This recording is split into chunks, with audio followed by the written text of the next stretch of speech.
Hey there, YouTube. Welcome back to It Could Be Worse, the channel where we find the silver lining, no matter how dire things might seem.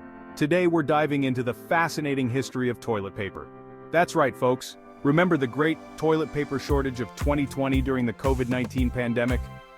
Suddenly, something we took for granted became a hot commodity.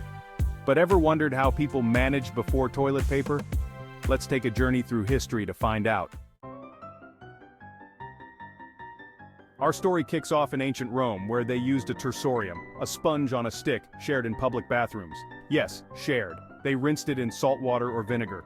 Imagine that next time you gripe about a single-ply roll. In ancient Greece, they used pessoi, pieces of pottery, often inscribed with the names of enemies.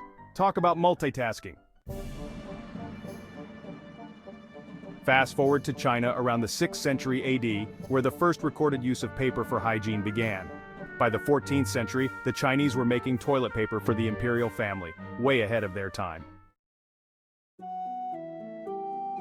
Medieval Europe, it was a bit more rustic. People used whatever they had: straw, hay, moss, or even their hands. Wealthy folks might use wool or lace. Paper became more common only in the late 15th century, usually repurposed from old books or newspapers. In the Islamic world, they kept things clean with small stones, water, and yes, sometimes the left hand. The left hand became so associated with this practice that it influenced social customs. Japan had the chugi, a wooden stick, and later soft paper. The Japanese have always taken cleanliness seriously. In colonial America, corn cobs were common. Newspapers, catalogs, and other paper products were also repurposed. Native Americans used leaves, moss, and snow. In Hawaii, they used coconut shells and natural materials like leaves. France invented the bidet in the 17th century, revolutionizing personal hygiene with water. Across Africa, people traditionally used leaves, grass, stones, and water. Each region had its preferred method for softness and availability. Other historical tools included mussel shells, seashells, smooth stones, and bamboo scrapers. In tropical regions, coconut husks were popular. Before disposable toilet paper, cloth rags and various plant fibers were common.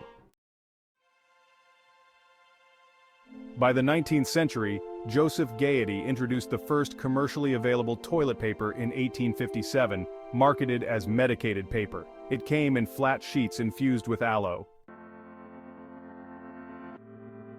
By the early 20th century, perforated rolls became the norm, and toilet paper became softer and more absorbent. Today, we have options for every preference: ultra-soft, eco-friendly, and everything in between. Thanks for joining me on this historical journey. If you enjoyed this video, please give it a thumbs up, subscribe to It Could Be Worse, and hit that notification bell so you never miss our latest content. What's one modern convenience you're grateful for? Let us know in the comments. Until next time, remember, as bad as you think it is, it could be worse.